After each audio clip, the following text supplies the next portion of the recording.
Warm welcome, dear students.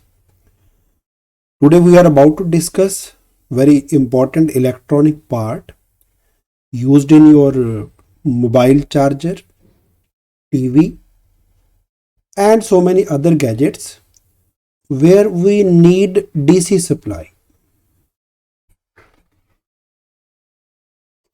The electricity which you are getting in your homes through an output plug like a 3-pin socket, the output is in the form of alternating current. And while the supply required to make your TV work, laptops, mobile phones, they have a battery and these require DC supply. And you well know that you all plug in your TV, plug in your laptop, plug your mobile to an AC source. So we need something which changes alternating current to direct current. That device is called rectifier. So first definition, what is rectifier? Rectifier is an electronic device which is used to change alternating current AC into DC. Very simple. Now how we will manage it to change AC to DC supply? The difference between alternating current and direct current is alternating current keeps changing its magnitude as well as direction with time. Say along y-axis we have voltage, along x-axis we have time. So voltage of this live terminal is sometimes positive, maximum positive, sometimes becomes 0, and sometimes it becomes negative, and then again back to 0. Whereas the left terminal, which is called neutral terminal, always remain at 0 volt. So the name alternating means it keeps on changing. So sometimes comparison with neutral live terminal is at high voltage, positive voltage. Sometimes in comparison with neutral terminal, the live terminal is at low voltage, negative voltage. Accordingly, current also keeps changing in direction. So if we use this supply to derive a bulb, then current through the bulb with time, that also keeps changing in magnitude as well as in direction. Sometimes current is flowing this way, at another moment current is flowing this way. So to change AC to DC, DC supply in fact has always a constant voltage which doesn't change in magnitude, it doesn't change in direction with time. This is your DC supply. So a device which is used to change AC alternating current to direct current is called a rectifier. So we'll study it in two different ways, but which device which we have studied already can be used to convert AC to DC, that device is PN junction diode. So let me remind, PN junction diode is an electronic device in which P-type semiconductor and N-type semiconductor were developed across the same pure semiconductor by doping one side by 13th group impurities, which changes to P-type, and another side was doped with 15th group impurities, which changes it to N side, and it becomes PN junction. And in circuits it was represented by a triangle followed by a straight line. Triangle side represents P side and straight side represents N side. The property of this PN junction which enables us to use it as a rectifier is, during forward biased condition, this graph we have drawn last time, When forward voltage is increased, the current is carried by majority charge carriers, which are very large in number. The current is significant and is of the order of milliampere, and current keeps on increasing like this with increase in voltage. Whereas same PN junction, if connected in reverse bias, that is P side is connected to negative, N side is connected to positive. P side has been given a negative voltage, N side is given a positive voltage. The biasing is said to be reverse bias. In such a condition, on increasing this potential difference V, which we may call reverse voltage, the current first keeps on increasing slightly, and the current is of very small magnitude, that is of microampere. So it may be treated to be nearly zero current unless we reach a certain high potential difference in reverse condition known as breakdown voltage or Zener voltage, where current would suddenly jump by a large amount. But we need not bother about this condition. Will not allow our PN junction to reach this position. So what we are concerned about is this much of voltages only. So what you see, when we have a forward potential difference of, let us say, 6 volt, current is of amplitude, is of magnitude, let us say 20 milliampere. Same condition, 6 volt in reverse bias, the current is roughly 10 microampere. Microampere, if written is milliampere, then current is like 0.01 ampere. So which is negligible, quite small in comparison with 20 and 0.01. So you can assume safely this current to be nearly equal to 0, almost equal to 0 in milliampere, same units. So what we can say, during forward bias, a diode allows good current is allowed to pass, and when bias is changed to reverse, the current becomes 0. You can safely assume that this 0.01 milliampere is ampere of current is nearly 0 current. So this property of PN junction, that during forward bias it allows good current, during reverse bias it is like closed, the circuit is closed, switch is off. It behaves like this in reverse bias. This property of PN junction, which allows a good current during forward bias and almost zero current during reverse bias, enables it to be used as a rectifier. Okay, so मैं repeat कर रहा हूं. सबसे पहले rectifier जो है उसने AC को डीसी में चेंज करना है. क्लियर हो गया. अब डायोड की, पीएन जंक्शन डायोड की, जिसको हम सर्किट में ऐसे रिप्रेजेंट करेंगे, उसकी जो खासियत है, प्रॉपर्टी है, जिसके कारण इसको हम रेक्टिफायर में यूज कर पाएंगे, ये रेक्टिफायर का रोल प्ले कर पाएगा, वो है कि जब यहाँ पे हम ना 6 वोल्ट तक का पोटेंशियल डिफरेंस देंगे, लेट अस से, तो ये एक अच्छा करंट आने देगा. रास्ता जो है ऑलमोस्ट खुला है, करंट को आने देता है. लेकिन अगर हम 6 वोल्ट का इसको रिवर्स बायस देंगे तो ये रूट क्लोज्ड रहेगा, कोई करंट नहीं फ्लो करेगा. सिंपल सी लफ्जों में मैंने समझा दिया.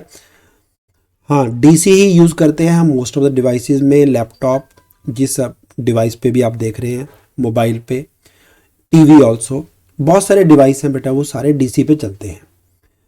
हाँ, डीसी मैंने बताया था कि दूर से क्यों नहीं लेके आ सकते, तो जब हमने ऑल्टरनेटिंग करंट्स पढ़ा ना, देन वी डिस्कस्ड एसी को लेके आना आसान है, इसका वोल्टेज इंक्रीज किया जा सकता है ट्रांसफार्मर लगा के. ये भी जो मोबाइल है, लैपटॉप है, ये 220 वोल्ट पे थोड़ी चलते हैं. इनको चलना है, जैसे मोबाइल जो है वो 2 वोल्ट ऐसे पोटेंशियल डिफरेंस रहेगा इसमें।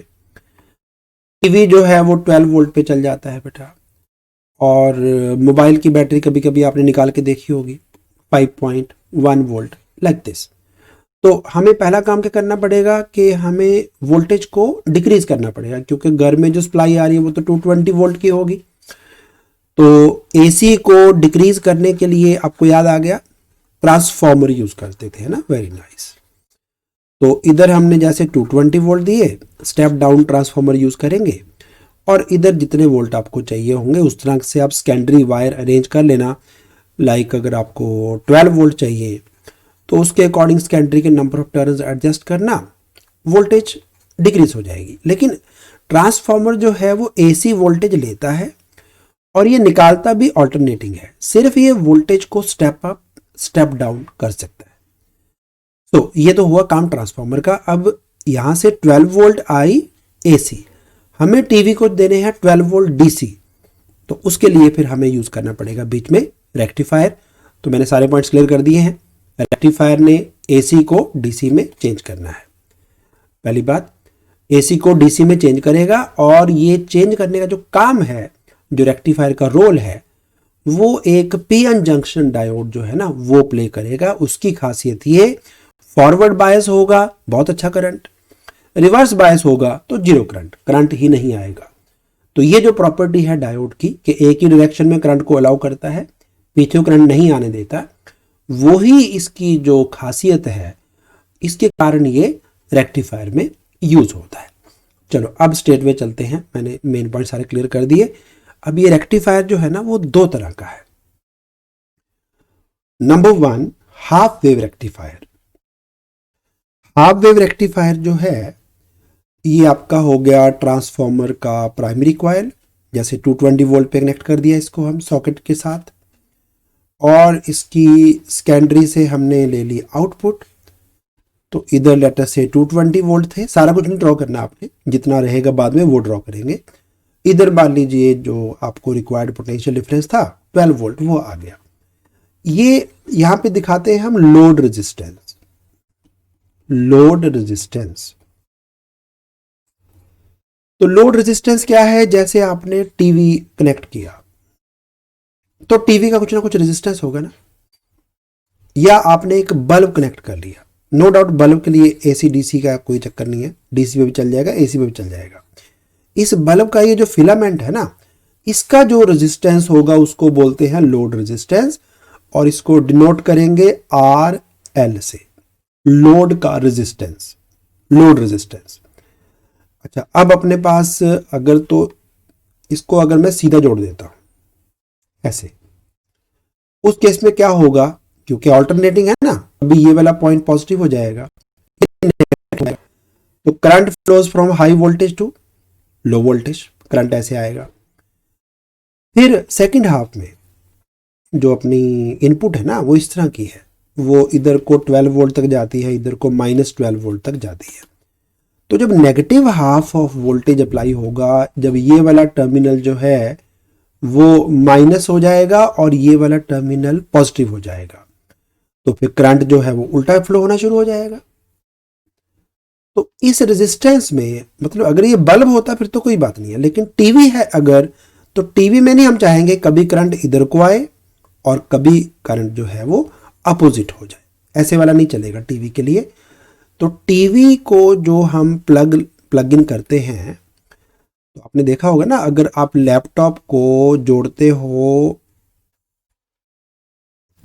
3 पिन सॉकेट के साथ, तो ये थोड़ा कि ये तार सीधी जो है वो प्लग में चली गई है ना, पता है ना आपको। बीच में एक और चीज भी आती है, चार्जर बोलते हैं उसको, है ना। तो चार्जर का काम बेसिकली वही है कि इधर से 220 वोल्ट आए और लैपटॉप को चाहिए 19.2 वोल्ट डीसी। तो इसका काम है, पहले तो बेटा ये इसको 220 वोल्ट को स्टेप डाउन कर लेगा चार्जर ट्रांसफॉर्मर के थ्रू, तो इसके अंदर ट्रांसफॉर्मर भी है एक। इसके बाद बन जाएगी 19.2 वोल्ट की एसी, होगी एसी अभी। तो एसी को डीसी में चेंज करने के लिए हमें यूज करना पड़ेगा रेक्टिफायर। तो ये मैंने थोड़ा सा आपको सिंपल समझा दिया, बाकी इसके अंदर और भी काफ़ी सर्किट है, क्योंकि इस पे लिखा होता है कि ये 100 वोल्ट से लेके 270 वोल्ट तक कुछ भी सप्लाई हो, ये बेटा लैपटॉप को सही चार्ज करेगा। तो इसके अंदर कुछ ऐसे सर्किट भी हैं कि जब चार्जिंग पूरी हो गई तो हमने करंट को भेजना बंद करना है, एंड सो ऑन। अगर किसी और कंट्री में चले गए, वोल्ट 100 रह गए, तो वहाँ पे भी सही चार्ज होना चाहिए। तो कुछ इसके अंदर और सेटिंग्स भी हैं, मैंने आपको नटशेल में बता दिया। चार्जर के अंदर इसेंशियल आइटम एक स्टेप डाउन ट्रांसफार्मर, जो कि 220 वोल्ट एसी को 19.2 वोल्ट एसी में चेंज करेगा, और फिर रेक्टिफायर जो है उस एसी को डीसी में चेंज करेगा, ताकि इसको हम डीसी सप्लाई दे सके। चलिए, तो बात हो रही थी कि अगर हमने इसको रेजिस्टेंस को, लोड रेजिस्टेंस को, जो कि लैपटॉप का रेजिस्टेंस भी हो सकता है, टीवी का रेजिस्टेंस भी हो सकता है, और कोई और डिवाइस भी हो सकता है जो आपको डीसी पे चलाना है, तो अगर हम सीधे इसको ट्रांसफार्मर से जोड़ेंगे तो कभी करंट आएगा इधर और कभी करंट आएगा इधर। हमें ऐसा करंट नहीं चाहिए, ऑल्टरनेटिंग नहीं चाहिए। तो हमें करंट को यूनिडायरेक्शनल बनाने के लिए, अभी पढ़ा हमने ना डायोड की खासियत, कि पीएन जंक्शन की खासियत ये है कि अगर तो इधर से प्लस मिला, इधर माइनस मिला, पी को पॉजिटिव, एन को नेगेटिव, बाइसिंग अगर फॉरवर्ड हो गई तो करंट को आने देगा। बट अगर आपने उल्टा कनेक्शन लगा दिया ना, पी को दे दिया माइनस और एन को दे दिया आपने प्लस, तो करंट जाना बंद, तो करंट आएगा ही नहीं। आई मीन टू से कि जब ये पॉजिटिव था और ये नेगेटिव था, और बीच में यहां पे मैं एक पीएन जंक्शन लगा दूं ऐसे, तो बेटा पी को मिल गया प्लस और एन को मिल गया इधर से माइनस, तो ये डायोड करंट को अलाउ करेगा। बट अगर उल्टा हो गया, यानी जब पोलैरिटी चेंज होगी, जब ये वाली साइड हो जाएगी नेगेटिव और नीचे वाली साइड हो जाएगी पॉजिटिव, तो हम एन को देंगे प्लस, पी को देंगे माइनस, तो करंट का आना यहां से बंद हो जाएगा। तो ये रास्ता ही बंद है, करंट ही नहीं आएगा। तो यही खासियत है पीएन जंक्शन की, जो इसको एनेबल करता है to work as a rectifier. तो पहले मैं कराऊंगा आपको half wave rectifier, PN junction diode as a half wave rectifier. तो एक्स्ट्रा इंक में करता हूं रिमूव। तो यहां पे सीधा कनेक्ट करने की बजाय हम यहां पे यूज करेंगे एक पीएन जंक्शन। तो इसकी खासियत ये होगी, जब इनको हम पॉइंट्स को ना ए एंड बी मार्क कर लेते हैं, जब ए होगा पॉजिटिव और बी होगा नेगेटिव, ए जब पॉजिटिव हो जाएगा और बी नेगेटिव हो जाएगा, उस कंडीशन में मैं यहां पे बी भी लिख देता हूं, ए पॉजिटिव हो गया, बी नेगेटिव हो गया, तो हमारा जो पीएन जंक्शन है, जो डायोड हमने यहां पे लगाया, उसकी बाइसिंग हो जाएगी फॉरवर्ड। समझ गए ना? इधर से बेटा ए पॉजिटिव तो पी को प्लस मिल गया, एन को इधर से माइनस मिल गया, पी को प्लस एन को माइनस, तो डायोड की बाइसिंग होगी फॉरवर्ड। बाइसिंग फॉरवर्ड होगी तो जो करंट है, जो इस रेजिस्टेंस को, लोड रेजिस्टेंस को मिलेगा, वो पॉजिटिव से नेगेटिव ऐसे फ्लो करेगा, प्लस से माइनस की ओर जाएगा, high voltage to low voltage. So एक करंट फ्लो करेगा। इधर मैं पॉइंट्स को भी मार्क कर लेता हूं, इसको P लिख देता हूं, इसको Q लिख देता हूं। तो करंट फ्लो करेगा from P to Q forward bias में। ये हो गया अपना first half of input. AC ऐसे थी ना, सेकंड हाफ ऑफ इनपुट आएगा तो पोलैरिटी चेंज हो जानी है। पोलैरिटी चेंज मतलब जो ए पहले प्लस था अब वो हो जाएगा माइनस, और जो बी पहले माइनस था वो हो जाएगा प्लस। तो बेटा पी को देंगे अगर हम नेगेटिव वोल्टेज और एन को देंगे हम पॉजिटिव वोल्टेज, तो बाइसिंग हो जाएगी reverse. Very simple. Reverse bias में पीएन जंक्शन ने करंट आने ही नहीं देना, नो करंट। तो अगर पूछें कि यहां पे जो वोल्टेज है, आउटपुट है, वी आउटपुट लिख ले या वी ओ लिख ले, तो इस रेजिस्टेंस के क्रॉस जो वोल्टेज है ना, जो इस सर्किट की आउटपुट आई, वो आउटपुट जब फर्स्ट हाफ ऑफ साइकिल था ये वाला, तब यहां पे भी करंट चल रहा था, तो आउटपुट कुछ ऐसा आएगा, ऑलमोस्ट सिमिलर आएगा। वोल्टेज बढ़ा तो करंट बढ़ेगा, करंट बढ़ेगा तो ये वाला वोल्टेज बढ़ जाएगा। रिवर्स बायस में करंट आए ही नहीं, तो आउटपुट वोल्टेज जो है वो रहेगी जीरो। अगर हमारी जो इनपुट का साइकिल है वो कुछ ऐसा है, तो हमारा आउटपुट का साइकिल इस पार्ट में तो करंट आता है। ये तो हो गया आपका फर्स्ट हाफ या पॉजिटिव हाफ ऑफ एसी। जो हमारी ये इनपुट है ना, यहाँ पे इनपुट लिख लेते हैं। इनपुट का जब पॉजिटिव हाफ आया या फर्स्ट हाफ आया ना, उस टाइम ए को वोल्टेज मिला पॉजिटिव, बी को मिला नेगेटिव, और ये जो जंक्शन था हमारा वो हो गया फॉरवर्ड बायस। उस टाइम तो करंट आने देगा, करंट आने देगा तो वोल्टेज आपको आउटपुट में भी मिलेगा। लेकिन जिस टाइम बायसिंग रिवर्स हो गई, जब second half of the input apply हुआ, तो बायसिंग हो गई रिवर्स, करंट आना बंद, करंट जीरो तो वोल्टेज भी जीरो। तो वोल्टेज वाला ग्राफ बेटा ऐसा बनेगा, यानी नीचे नहीं गया, ये पहले माइनस में भी जा रहा था ना। पहले ये वोल्टेज जो थी वो प्लस में भी जाती थी, माइनस में भी जाती थी। अगर हम पीएन जंक्शन नहीं लगाते तो हमारा आउटपुट भी पॉजिटिव भी होना था, नेगेटिव भी होना था, बट नेगेटिव वाले पार्ट में करंट ही नहीं आया। तो जब यहाँ पे करंट नहीं चलेगा तो आउटपुट वोल्टेज होगा जीरो, तो वोल्टेज पॉजिटिव में जाएगा, राइट। इधर जब ये लो में चला जाएगा नेगेटिव में, तो करंट ही नहीं आना, वोल्टेज रिमेन जीरो। इसके बाद फिर से पॉजिटिव वोल्टेज आएगा, फिर से आपको इधर आउटपुट मिलेगा, और जब वोल्टेज नेगेटिव में चला गया फिर से जीरो हो जाएगा। तो अगर इनपुट वाला ग्राफ, मैं दोबारा ड्रॉ कर रहा हूं, इनपुट वाला ग्राफ आपका ऐसे ऐसे था ना, अगर मैं 3 साइकिल ड्रॉ करूं, तो आउटपुट के 3 साइकिल सिर्फ ना पॉजिटिव पॉजिटिव पार्ट वाले होंगे, नेगेटिव वाला पार्ट हट जाएगा, फिर पॉजिटिव पार्ट आएगा, नेगेटिव फिर हट जाएगा, फिर पॉजिटिव पार्ट आएगा, नेगेटिव पार्ट फिर हट जाएगा। ये हमारा है इनपुट, जो कि अगर जंक्शन नहीं लगता तो ऐसा इनपुट दिया था हमने, और पीएन जंक्शन लगने के बाद हमारा जो आउटपुट है वो सिंगल डायरेक्शन में हो गया, यानी कि एक ही तरफ को हो गया, नीचे गया ही नहीं। लेकिन इसमें क्या हुआ, हमें ना जो आउटपुट है वो एक हाफ में तो मिल रही है, फर्स्ट हाफ में, सेकंड हाफ में हमें आउटपुट मिला ही नहीं, 0 वोल्ट रह गए। इसीलिए इसका नाम है हाफ वेव रेक्टिफायर, क्योंकि ये आधी वेव को ही रेक्टिफाई करता है, निचले पार्ट में आउटपुट नहीं देता, इसलिए नाम है इसका हाफ वेव रेक्टिफायर। चलो अब मैं ना एक्स्ट्रा इंक अरेज कर रहा हूं, दोबारा से एक्सप्लेन भी कर दूंगा, और इसके बाद आपने इसको along with circuit diagram note down भी करना है। तो पहले आ गया आपका ट्रांसफॉर्मर, जो कि एसी को रिक्वायर्ड एसी जितने भी वोल्ट आपको चाहिए ना उसमें चेंज कर देगा। यही सिंबल था ना ट्रांसफॉर्मर का, वही यूज कर रहा हूं सेम। इसके बाद लोड रेजिस्टेंस को सप्लाई देने से पहले हमें बीच में यहां पे इंसर्ट करना है एक पीएन जंक्शन। ये टर्मिनल जो है ना ट्रांसफॉर्मर के सेकेंडरी वाले, उनको मैं नाम दे रहा हूं ए बी, और जो लोड रेजिस्टेंस है इसके टर्मिनल्स को मैं नाम दे रहा हूं पी एंड क्यू।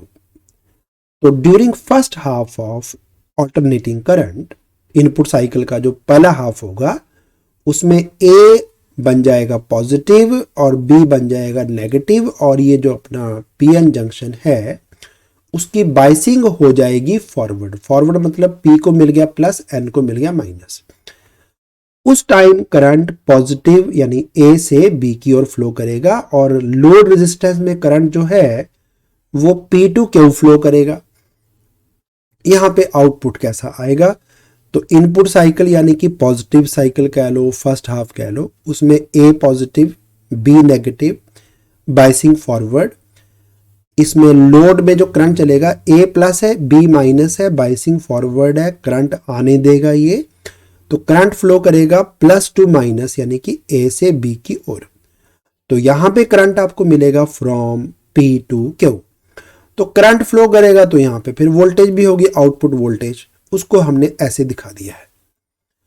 जब बाइसिंग होगी रिवर्स या सेकेंड हाफ की बात करें, सेकेंड हाफ में A becomes negative, B becomes positive. Negative अगर हम देंगे पी को, पॉजिटिव देंगे हम एन को, तो बाइसिंग होगी रिवर्स। रिवर्स बायस में डायोड करंट को आने ही नहीं, तो करंट ही नहीं आएगा तो फिर आउटपुट जो है वो 0 वोल्ट होगी, यानी स्ट्रेट लाइन होगी।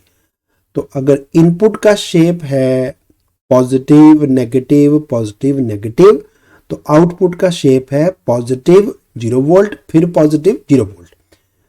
हाँ, अब एक क्वेश्चन दिमाग में आ रहा होगा, वो ये, हमें लगता है कि सर ने तो ये बताया था कि अगर आउटपुट जो है डीसी लेनी है तो वो तो कुछ इस तरह की होनी चाहिए, ऑलवेज ऑलवेज ऑलवेज सेम। तो ये वाला काम है ना कि जो ये नीचे वाला पार्ट है इसको कट कर देना, ये तो करना है पीएन जंक्शन ने। अब इसको सीधा करना जो है ना, उसके लिए एक और डिवाइस है, वो अपने सिलेबस में है नहीं, तो उसको बोलते हैं फिल्टर। वो इस तरह के आउटपुट को बेटा सीधा कर देगा, कुछ ऐसे ऐसे रहेगा, उसको फिल्टर कहते हैं। लेकिन वो अभी इस लेक्चर से, मतलब इसके स्कोप से बाहर है, तो उसको अभी डिस्कस नहीं करूंगा। अभी सिर्फ रेक्टिफायर जो कि करंट को उल्टा पुल्टा यानी कि ऑल्टरनेटिंग होने से बचा लेता है और करंट को यूनी डायरेक्शनल कर देता है, अभी मैं उसी की बात कर रहा हूं सिर्फ बेटा। करंट बिकम्स यूनी डायरेक्शनल, सिर्फ उसी की बात हो रही है। तो एसी को डीसी में चेंज करने के लिए पहला काम है कि करंट जो दो अपोजिट डायरेक्शन में चल रहा था वो यूनी डायरेक्शनल हो जाए, सिंगल डायरेक्शन में चलना शुरू हो जाए। उसके बाद फिर ये जो रिपल्स बोलते हैं इनको, जो ये ऊपर नीचे हो रहा है, इसको सीधा करने के लिए एक और डिवाइस यूज करना पड़ेगा, उसको फिल्टर कहते हैं, लेकिन वो आज के लेक्चर में कवर नहीं होगा। चलिए अब एक काम करिए, सारा कुछ नोट डाउन करना है, लेकिन एग्जाम में आपने ये पैराग्राफ बना के लिखना है। जो मैंने टेबल बनाया ना, ये टेबल आपने पेपर में नहीं बनाना। एग्जाम में क्वेश्चन आएगा, सर्किट डायग्राम ड्रॉ करो, इनपुट साइकिल ड्रॉ करो, आउटपुट ड्रॉ करो। इसको कैसे लिखना है मैं बोल के बता रहा हूं आपको, ध्यान से सुन लो, कोई मुश्किल काम नहीं है। जिसको टेबल आ गया वो पैराग्राफ भी लिख सकता है। पैराग्राफ क्या लिखना है, पहले लिखेंगे ड्यूरिंग फर्स्ट हाफ या positive half of the input A becomes positive, B becomes negative, which makes the junction या PN junction diode in forward biased condition and it allows current being forward. So current flows in the load resistance from P to Q and output across the load resistance is obtained as shown. इसको आप A part लिख दो या कोई और नाम दे दो, इसको X लिख दो, नीचे वाले को Y लिख दो, तो X तो आएंगे आउटपुट में, Y वाले गायब हो जाएंगे। फिर अगले पैराग्राफ में लिखेंगे during second half of the input cycle या AC A becomes negative, B becomes positive. इसको वर्ड्स में एक्सप्रेस करना है, बस इतना ही है। एग्जाम में जो ना आपका एग्जामिनर है ना, जिसने पेपर चेक करना है, वो ऐसा टेबल एक्सेप्ट नहीं करेगा, उसको वर्किंग लिख के देनी है आपको कि ये कैसे काम करता है। तो सेकेंड हाफ में A is negative, B is positive, which would make the PN junction in reverse biased condition, and in reverse bias condition diode doesn't allow current, so no current flows, that is output obtained is 0 volt as shown in the figure. बाकी इधर input voltage का graph draw कर दो, इधर output का graph draw कर दो, इतना ही है। चलो अब जरा नोट डाउन करेंगे। मैं दोबारा फिर से रिकमेंड कर रहा हूं, पेपर में टेबल नहीं ड्रॉ करना। एग्जाम में दो आपको पैराग्राफ लिखने हैं वर्किंग के लिए, एक इस पार्ट के लिए और एक इस पार्ट के लिए। होप कि आप वो बना लेंगे अपने आप, अपने वर्ड्स में लिख दीजिए, कोई बात नहीं है। और बाकी सर्किट डायग्राम और इनपुट का शेप, आउटपुट का शेप, ये ड्रॉ होना है। तो नटशेल में ना जो भी आपको लर्न करना है वो आपकी स्क्रीन पे है सारा, और उसके बाद फिर इसको नीचे वाले पार्ट को आप पैराग्राफ में बदल देंगे। इसको टेबल को देख के जरा समझना आसान है, आपको समझ में फटाफट आ जाएगा। चलो अब क्विकली नोट डाउन बेटा, वीडियो को पॉज करके ना नोट डाउन कर लो एक बार। चलिए, होप के कंप्लीट हो गया होगा सभी का। अब आगे चलते हैं। अब इस रेक्टिफायर का नुकसान हमें क्या है, ये पूरे टाइम जो है ना आउटपुट नहीं देता। कुछ टाइम तो चल रहा है, यहाँ पे भी वो आउटपुट आ रही है, यहाँ पे भी आ रही, इस टाइम आई नहीं, तो हमारी जो एफिशिएंसी है ना वो थोड़ी सी कम हो गई। हम इतनी देर खाली क्यों बैठे रहे हैं, है ना। तो हम चाहेंगे कि यहाँ पे भी कुछ आउटपुट आ जाए, वो ज़्यादा अच्छा होगा। तो उसके लिए ये मैंने नाम दिया हाफ वेव रेक्टिफायर, है ना। अब हमने करना है फुल वेव, जो दोनों बार आउटपुट दे देता है। जब ये नेगेटिव हाफ आएगा ना तब भी हमें आउटपुट मिलेगा और ऊपर की ओर ही मिलेगा, क्योंकि चाहिए तो हमें यूनिडायरेक्शनल करंट, हमेशा हमें P2Q P2Q P2Q ही चाहिए। तो उसके लिए हम यूज करेंगे full wave rectifier. Full wave rectifier के लिए हमें जो ट्रांसफॉर्मर है, ये ट्रांसफॉर्मर की ना एक्चुअल पिक्चर है। इसमें एक कोर होता है, कोर मतलब वो दो लाइनें ड्रॉ कर देते हैं हम सिंबल में। एक इसकी प्राइमरी होते हैं, तो ये मैंने प्राइमरी ड्रॉ कर दिया।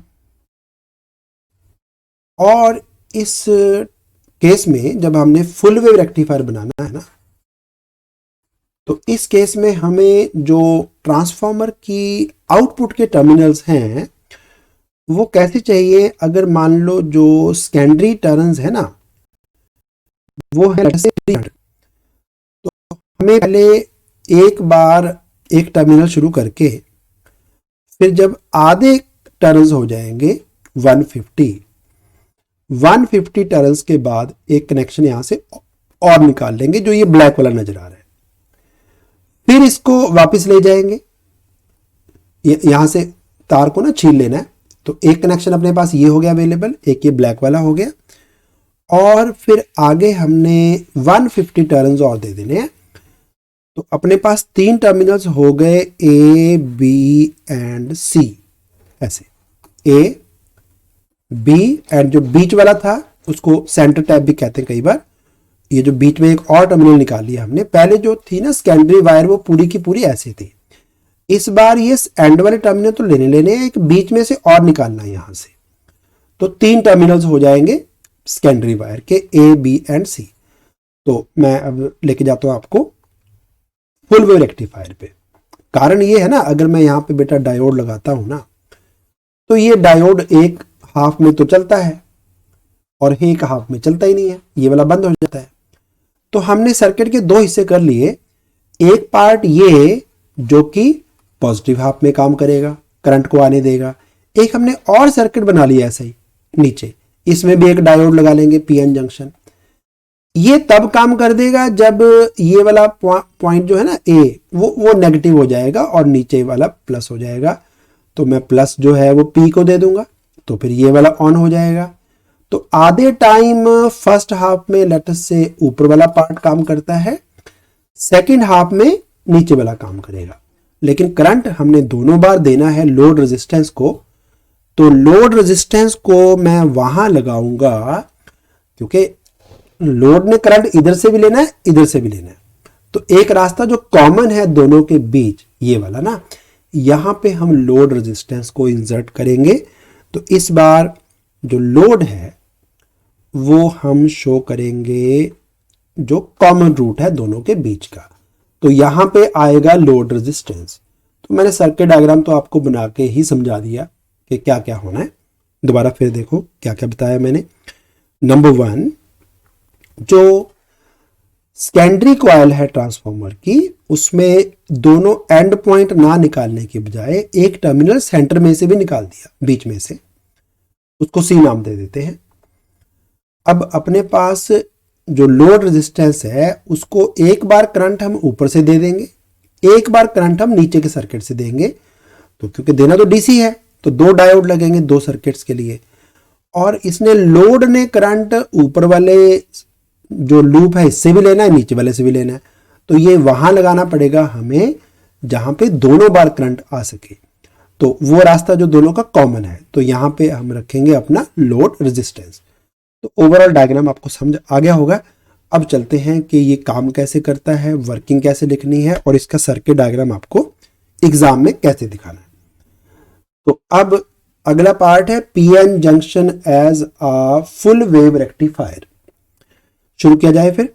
तो सबसे पहले जो ट्रांसफार्मर था उसकी सेकेंडरी कॉइल के एंड पॉइंट्स के अलावा एक टर्मिनल बीच में से भी लेना है और दो पीएन जंक्शन लगाने हैं ऊपर और नीचे, उनके नाम रख देते हैं D1 एंड D2। बाकी वर्किंग आसान है पहले की तरह, कोई पंगे वाला काम नहीं है। हाँ, जो टेबल बनाया था ना मैंने, वो थोड़ा सा मॉडिफाई करना पड़ेगा इस बार वो तो आएगा उस तरह ना, positive half, first half, second half, है ना। ये तो इनपुट साइकिल कैसा हो गया। अब टर्मिनल्स ए एंड बी, उनकी पोलैरिटी कैसी होगी।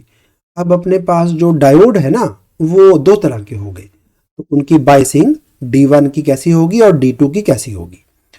अब लोड रेजिस्टेंस में करंट चलेगा या नहीं चलेगा वो इधर आ जाएगा, और आउटपुट का शेप जो है ना कि यहाँ पे जो वोल्ट हैं वो बढ़ेंगे, कम होंगे, पॉजिटिव रहेंगे, नेगेटिव रहेंगे, वो आउटपुट यहाँ पे आपको लोड की लिखनी है। तो फर्स्ट हाफ तो पहले की तरह ही है, फर्स्ट हाफ में ए पॉजिटिव बी नेगेटिव। तो कुछ ऐसा करते हैं, मैं आपको समझाने के लिए ना थोड़े रेफरेंस वोल्टेजेस ले लेता हूं। ऐसा करते हैं कि मान लो जो बी का वोल्टेज है, ये 3 पॉइंट्स है अपने, ठीक है। जो बी का वोल्टेज है लेट अस से वो है 0 वोल्ट, और यहाँ पे वोल्टेज है +12, और लेट अस से यहाँ पे वोल्ट है 6। तो ए बी सी, तो सी का वोल्टेज देखें तो वो ए से कम है, यानी कि ए से इधर मिल गया डायोड को हाई वोल्टेज, और इधर सी से मिल गया इसी डायोड को लो वोल्टेज। तो ये वाला डायोड तो ऑन हो जाएगा D1, है ना। यहाँ पे एक लोड रेजिस्टेंस भी था।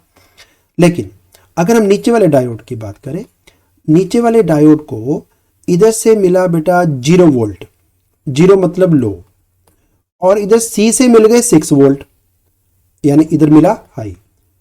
तो अगर P को देंगे हम लो और N को देंगे हाई वोल्टेज, तो उस केस में ये वाला डायोड जो है वो रिवर्स बायस्ड होगा।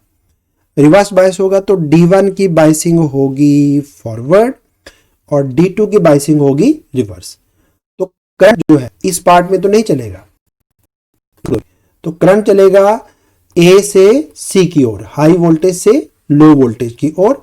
तो करंट का फ्लो होगा ऐसे, ठीक है, समझ आ गया। तो करंट फ्लो करेगा लोड रेजिस्टेंस में P से Q, और आउटपुट वोल्टेज जो है वो पहले जैसे अभी हमने ड्रॉ किया हाफ वेव रेक्टिफायर में, ये आउटपुट वोल्टेज आ गया। अब बात करते हैं सेकंड हाफ की। सेकंड हाफ में पोलैरिटी चेंज हो जानी है, इधर बना के दिखाता हूं। सेकंड हाफ में ऊपर लो वोल्टेज हो जाना है, सपोज यहां पे 0 वोल्ट है, और नीचे B को 12 वोल्ट मिल गए। तो इधर को वोल्ट बढ़ते रहे, तो यहां पे हो गए 6 वोल्ट C पे।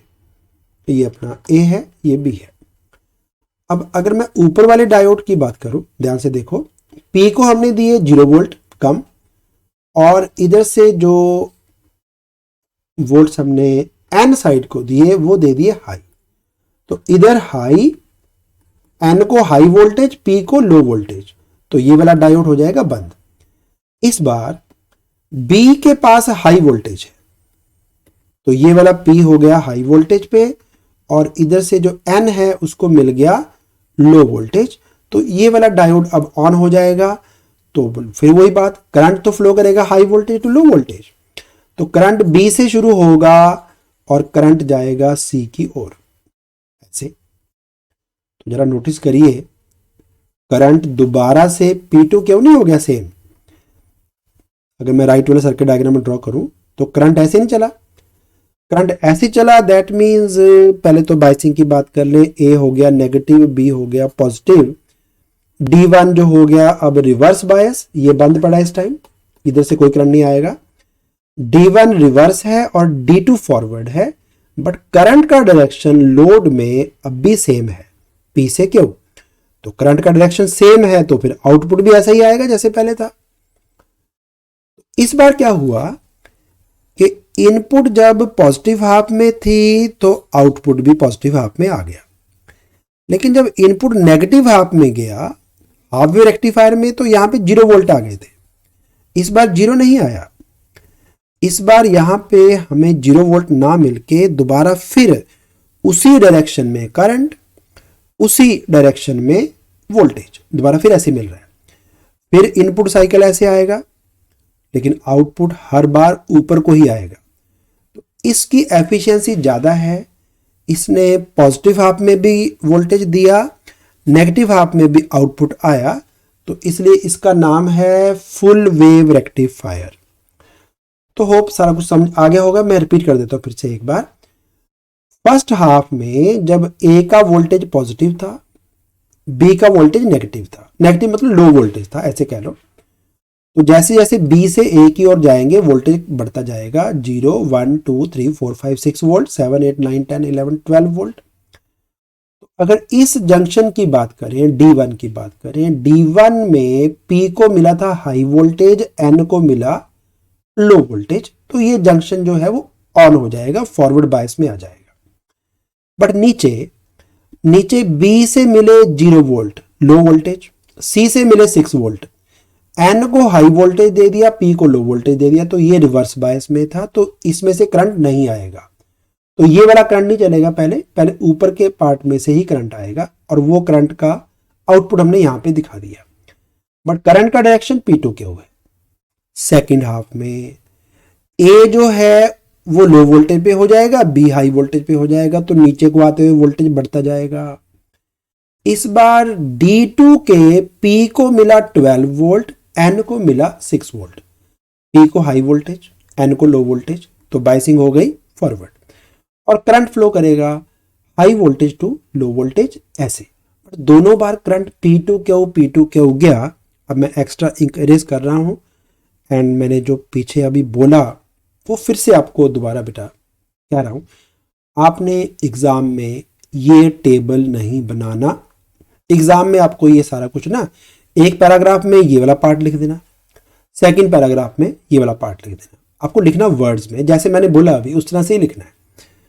ओके, तो इनपुट साइकिल अगर है आपका पॉजिटिव नेगेटिव पॉजिटिव नेगेटिव, तो इस बार आउटपुट आएगी पॉजिटिव, ये भी आएगा पॉजिटिव, ये तो पॉजिटिव था ही, और ये भी आएगा पॉजिटिव। तो ये दोनों पार्ट्स में करंट सप्लाई करता है, इसलिए नाम है फुल वेव रेक्टिफायर। तो यूजुअली जो है ना, क्योंकि सिर्फ क्या फर्क है, 2 डायोड लगाने हैं ना, डायोड का कॉस्ट कोई बहुत बड़ा थोड़ी है, तो हम अपने ट्रांसफार्मर को, अपने सर्किट को फुली एफिशिएंट क्यों नहीं बनाएंगे, तो हम फुल वेव रेक्टिफायर ही यूज करते हैं। रेक्टिफायर फुल वेव वाला ही यूज होना है। चलिए, so that is all in today lecture. Note down करिए, और दोनों के दोनों topics are very very important.